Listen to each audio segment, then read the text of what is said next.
So there was this one time when my house got robbed. I was 7 years old, around 7, and I remember my family coming home late at night. We just come in from out of state, and it took us a while to realize what had happened. At first, we noticed that the house alarm was off, and then we realized that the grill in the kitchen had been sawn into. And obviously, it was very scary for all of us. My parents had to call the police, we had to file a report. And because it happened at such a young age, to me, I was like 7, it was really frightening and traumatic to imagine that someone, like some stranger, could break into my house and take my stuff. So after the police left, my whole family went to bed, and we all cuddled together in bed together, like the 5 of us, my mom, my dad, my baby brother, and my sister. And I remember suddenly feeling safe. I woke up in the middle of the night and my dad was there holding me.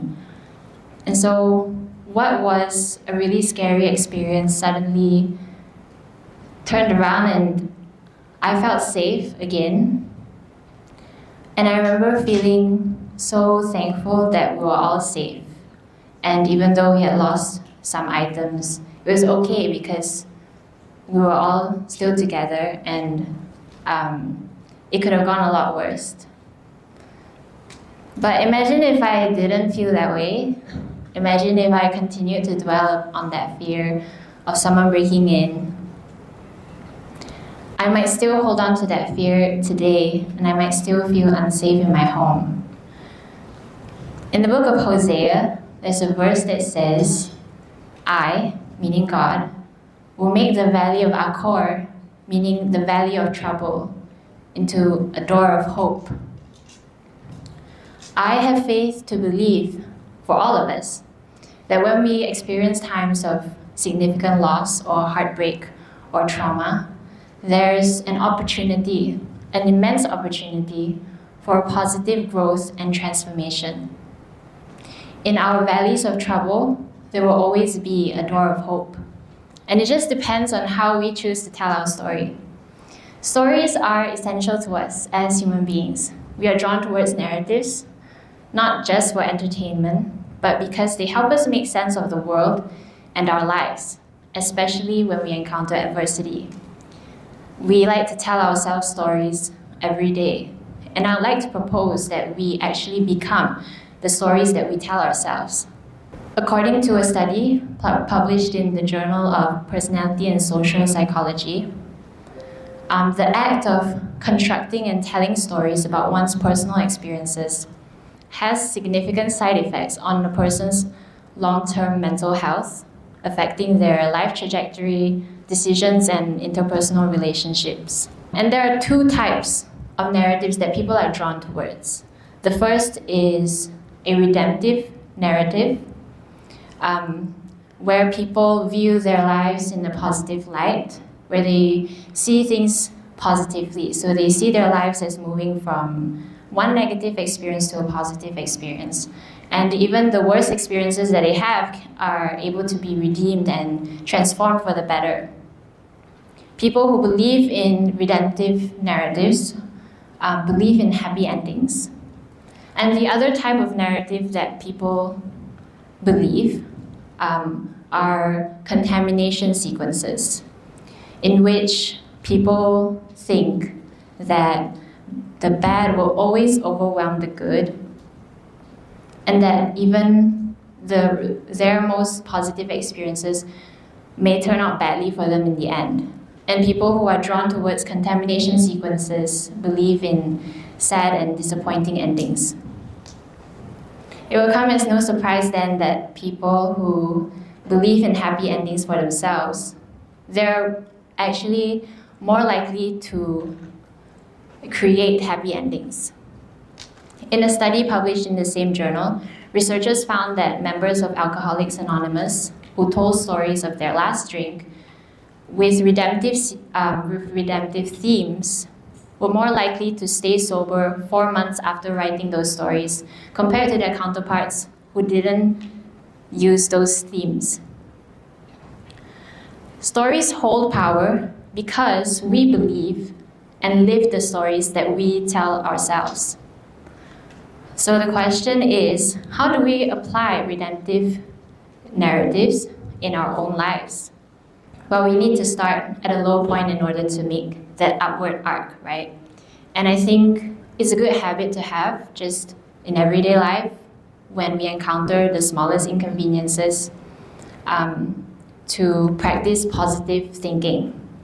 Like, for example, oh no, it's raining and my plans to go hiking are ruined.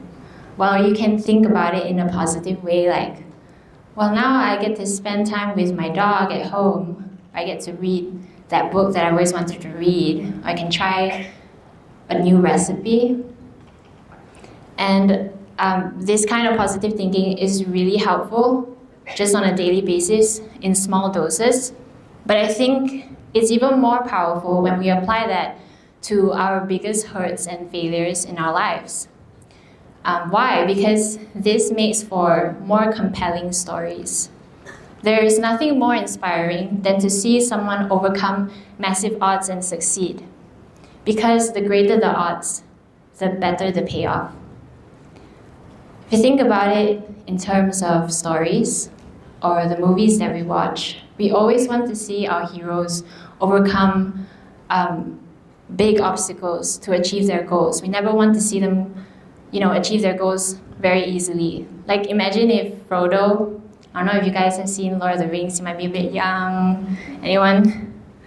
Lord of the Rings, yes. But imagine if Frodo could just teleport to Mount Doom and drop the ring into the fire and that was it.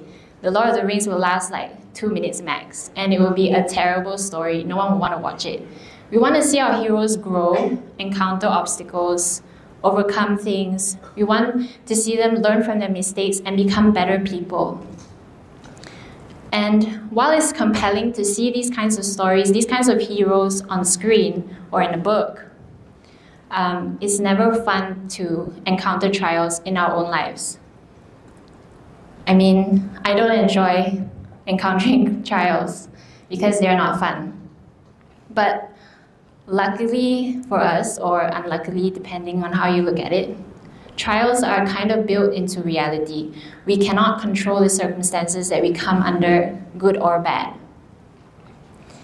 I'm a writer and an artist, so it's literally my job to write narratives and write stories.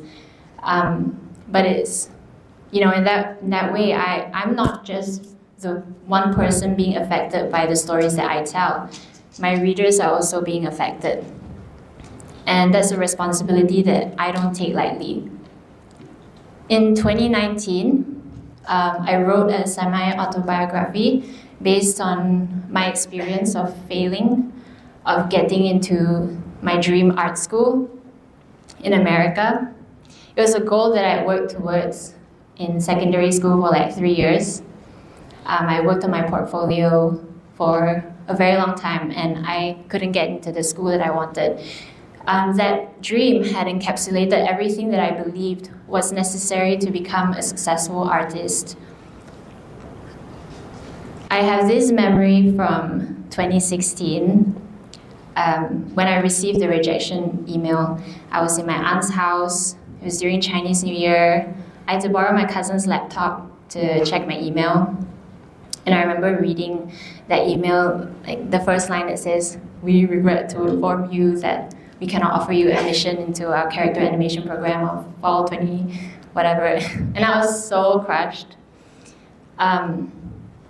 But in the 3 years following that, I found that to be a gift to me because I was able to stay in Malaysia. I got to study art. I got to spend time with my family, surrounded by my family and friends.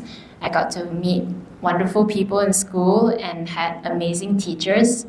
And then I even got to write a story about it and publish my book. So what had previously been a valley of trouble to me had been transformed into a door of hope. Seeing things in this new light, where I can even value some of my greatest disappointments has literally changed my life. And I know this change in my heart was divine intervention. It was an act of God, which is why my faith is so important to me in helping me see redemption in even the worst circumstances. I know that trials are built into reality, and we will never be able to avoid them while we are alive on earth. But it is my prayer that you will face those trials with hope and faith, because when you believe that things will get better, oftentimes they surprisingly do. Thank you.